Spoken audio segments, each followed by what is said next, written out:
ایک مرتبہ سرکار غوث پاک بیان کرتے خطاب فرما رہے تھے. خطاب کرتے ہوئے آپ کے ایک مرید اور خلیفہ تھے حضرت شیخ علی ابن ہیتی رحمت اللہ تعالی علیہ. ان کی آنکھ لگ گئی, وہ سونے لگے.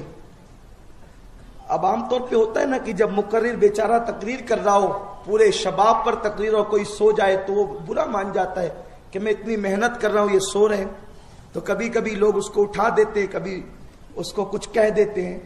لیکن لوگ غوث پاک کی تقریر میں سو جاتے تھے, اگر اپنی تقریر میں سو جائیں تو تعجب کی بات کیا ہے.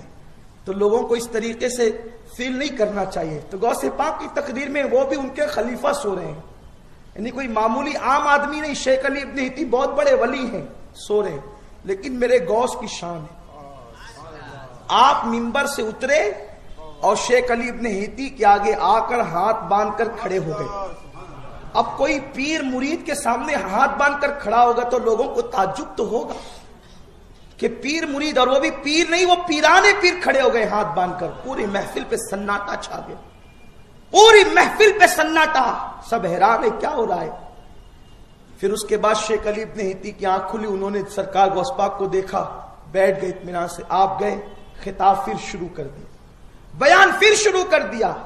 جب خطاب اور بیان شروع ہوا, جب اس کے بعد اختتام ہوا تو لوگوں نے پوچھا حضور آج آپ عجیب کام آپ نے کیا کہ علی ابن ہیتی کے سامنے آپ ہاتھ باندھ کے کھڑے ہو گئے. فرمایا اس سے پوچھو وہ کیوں سو رہا تھا اور کیا کر رہا تھا سوتے ہوئے. تو شیخ نے کہا حضور میں جو سو رہا تھا تو سوتے میں نے دیکھا کہ آپ کا خطاب سننے کے لیے سید الانبیاء تشریف لائے, امام الانبیاء آئے, مولا علی آئے ہیں. اور آقا علی مرتضیٰ سے کہتے علی دیکھو دیکھو اپنا بیٹا کتنا اچھا خطاب کرتا ہے. آقا دعوت دے رہے ہیں آپ کے خطاب کی. حضرت غوث پاک سے لوگوں نے کہا حضور یہ تو سوتے سوتے حضور کا اور مولا علی کا جلوہ دیکھ رہے تھے, آپ ہاتھ باندھ کے کیا کر رہے تھے.